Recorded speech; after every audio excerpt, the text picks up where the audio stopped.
तर विद्यार्थी मित्रांनो, हे माझं सर्वात आवडतं सूत्र आहे, कारण हे दिसायला मोठं असलं तरी याचं उत्तर एकदम छोटं येतं. बघा आता काय विचारलं आहे बघा, ए अधिक बी आणि ए वजा बीचा काय करायचं आहे रे, विस्तार करायचा आहे. आता हा विस्तार कशा पद्धतीने करायचा बघा विद्यार्थी मित्रांनो, हे काय आहे रे, हे ए अधिक बी आणि हे काय आहे ए वजा बी. ह्या दोघांमध्ये काय आहे रे, तर हा आहे गुणाकार. मग मी ह्या अशा पद्धतीने लिहिलं तर ए अधिक बी गुणिले ए वजा बी. काय केलं, ए वजा बी. आता बघा हे जे काही पहिला कंसातील जे काही पद आहे, ह्या पदाने मी काय केलं, दुसऱ्या कंसातील जे काही पद आहे त्याला जर गुणलं तर काय येणार आहे बघा विद्यार्थी मित्रांनो, म्हणजेच काय येणार आहे बघा, एनं मी काय केलं रे, ह्या कंसाला गुणलं तर ते काय येणार आहे, ए गुणिले ए वजा बी अधिक काय आहे, पहिल्या कंसातील जे काही पद आहे ह्या एनं मी ह्या कंसाला गुणलं तर आता फक्त काय राहिला, बी. म्हणून काय येणार आहे, बी गुणिले हे दुसरं जे काही कंस आहे तो काय आहे, ए वजा बी. तर विद्यार्थी मित्रांनो आता बघा काय झालं, ए गुणिले ए वजा बी अधिक बी गुणिले ए वजा बी. चला एनं काय करूया, हा जो काही कंस आहे ह्याला गुणूया. ए गुणिले ए म्हणजे काय येणार आहे, एचा वर्ग. आता ह्यामध्ये चिन्ह आलं वजा, कारण इथं काय आहे रे, वजा बाकीचं चिन्ह. त्यानंतर ए गुणिले बी ए बी काय येणार आहे, ए गुणिले बी ए बी. त्यानंतर ना आहे अधिक चिन्ह. आता बीनं काय करूया रे, हे जे काही कंस आहे ह्या कंसामधील पदाला गुणलं तर काय उत्तर येईल बघा, बी गुणिले ए ए बी किंवा बी ए. आता हे ते कोणतं चिन्ह येणार आहे, जे काही कंसामधील चिन्ह आहे ते काय आहे रे, अधिक वजा वजा. काय होणार आहे, अधिक वजा वजा. आणि बी गुणिले बी म्हणजेच काय येणार आहे, बीचा वर्ग. जेव्हा मी हे सोडवत गेले तर मला काय दिसलं रे, हा जो काही वजा ए बी अधिक ए बी एकमेकांना गेले. काय झाले रे, वजा ए बी अधिक ए बी हे एकमेकांना गेले. मग इथं काय राहिलं, तर इथं फक्त राहिलं एचा वर्ग वजा बीचा वर्ग. काय राहिलं रे, एचा वर्ग वजा बीचा वर्ग. म्हणजे जे काही आपल्याला विचारलं होतं, काय विचारलं होतं, ए अधिक बी ए वजा बी ह्याचा विस्तार काय येणार आहे, एचा वर्ग वजा बीचा वर्ग. तर त्यासाठी जे काही उदाहरण आहे ते आपण पाहूया. उदाहरण काय दिलं आहे बघा रे, 10 अधिक 2 आणि 10 वजा 2 ह्याचा आपल्याला काय करायचं रे, विस्तार काढायचं आहे. आता बघा जे काही सूत्र आहे, सूत्रामध्ये आपल्याला काय दिले रे, ए वर्ग वजा बी वर्ग. म्हणजेच मी 10 आहे ह्या 10ला काय म्हणलं रे, ए म्हणलं. आणि जो काही बी आहे ह्याला मी काय म्हणलं रे, 2 म्हणलं. म्हणजेच इथं काय होणार आहे बघा, हे जे काही ए बरोबर मी 10 मानलं आणि जे काही बी आहे ह्या बी बरोबर मी काय म्हणलं रे, 2 म्हणलं. तर हे काय येणार आहे बघा, ए वर्ग वजा बी वर्ग म्हणजेच काय येणार आहे, 10चा वर्ग वजा 2चा वर्ग. विद्यार्थी मित्रांनो 10चा वर्ग काय येतो रे, 100 आणि 2चा वर्ग काय येतो रे, 4. बघा 100मधूनच जर 4 गेले तर किती उरतात रे, 96. आहे की नाही सोपं विद्यार्थी मित्रांनो. आता बघा जर 10 अधिक 2 बरोबर किती येतात रे, 10 अधिक 2 बरोबर 12 आणि 10 वजा 2 बरोबर काय येतात रे, 8. म्हणजेच काय, 12 8 96.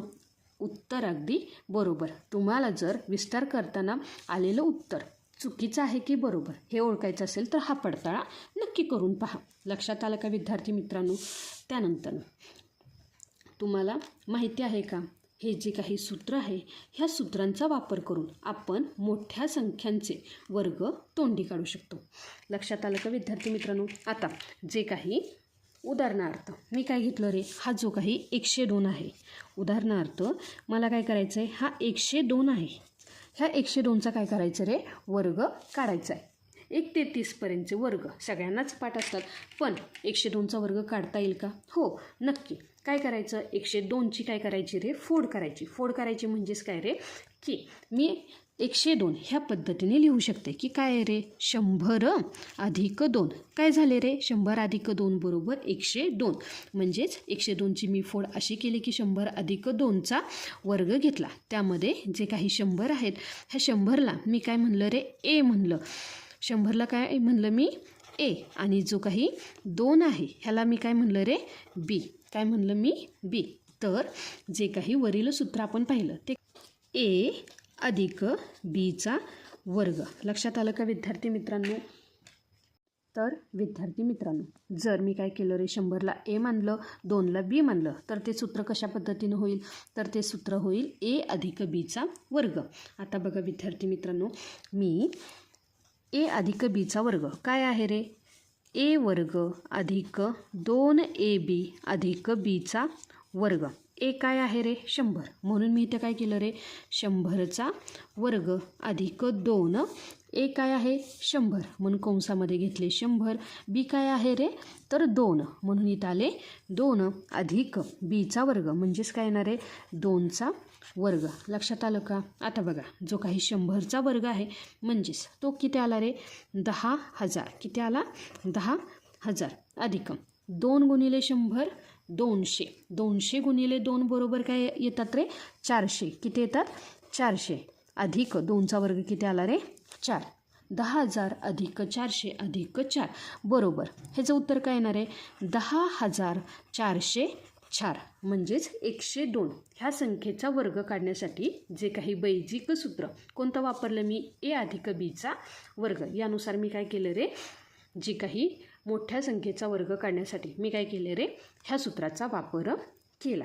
त्यानंतर जे काही पुढील घटक आहे तो काय आहे रे? बैजिक राशींचे अवयव पाडणे. ज्या काही आपण आतापर्यंत राशी पाहिल्या म्हणजे जे काही सूत्र पाहिलं त्यामध्ये आता आपल्याला काय आहे रे? जे काही पहिलं उदाहरण आहे हे आहे एकपदीचं. काय आहे रे?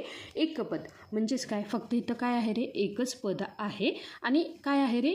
चल आहे. लक्षात आलं का विद्यार्थी मित्रांनो? तर आता ही जी काही एकपदी आहे ह्या एकपदीचे अवयव कसे पाडता येतात? तर विद्यार्थी मित्रांनो, इथे काय आहे रे? 7 गुणिले xचा वर्ग. मग मी हे अशा पद्धतीने लिहिलं 7 गुणिले xचा वर्ग. आता बघा 7 ह्या संख्येचे अवयव पाडता येतात का? तर नाही, कारण 7 ही कशी आहे रे? मूळ संख्या आहे आणि ती फक्त 1 आणि 7च्याच पाडत येते.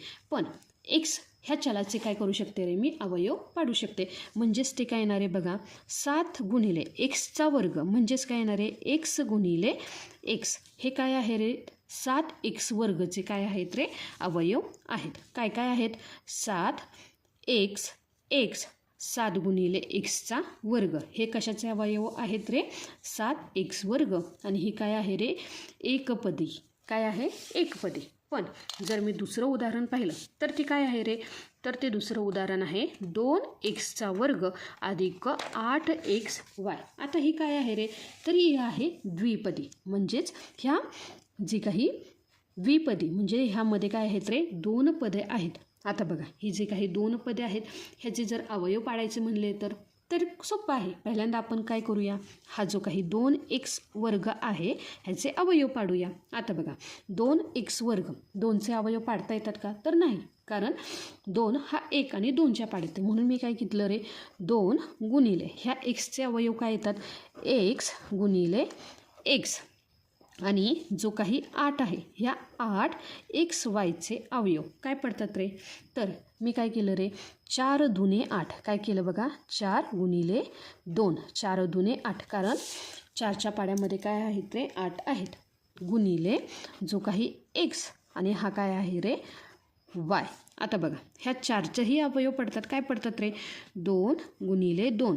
2 दुने 4. हा वरचा आहे तो 2 गुणिले x गुणिले y. म्हणजे 2 दुने 4. 4 दुने 8. 8 दुने x म्हणजे 8x आणि हा y 8xy.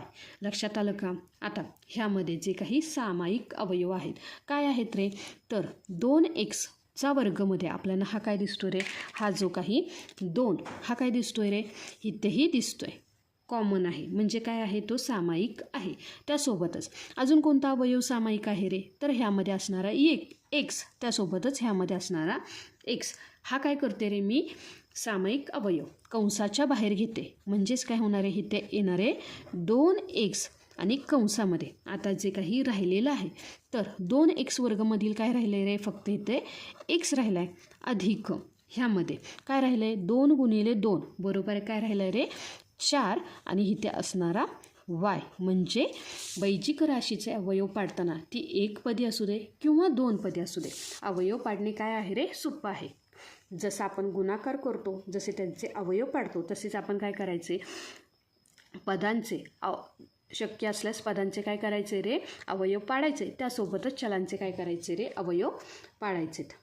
तर विद्यार्थी मित्रांनो, कसं वाटलं आहे की नाही बैजिक सूत्रे अगदी सोपी. आता सराव संच 50 आणि 51 झटपट सोडवा आणि काही अडलं तर तुमची मराठी लेक्चरवाली आहेच. व्हिडिओ आवडला असेल तर लाईक करा आणि आपल्या मित्रांसोबत शेअर नक्की करा. भेटूया पुढच्या लेक्चरमध्ये. तोपर्यंत शिकत राहा आणि गणिताशी मैत्री करत राहा.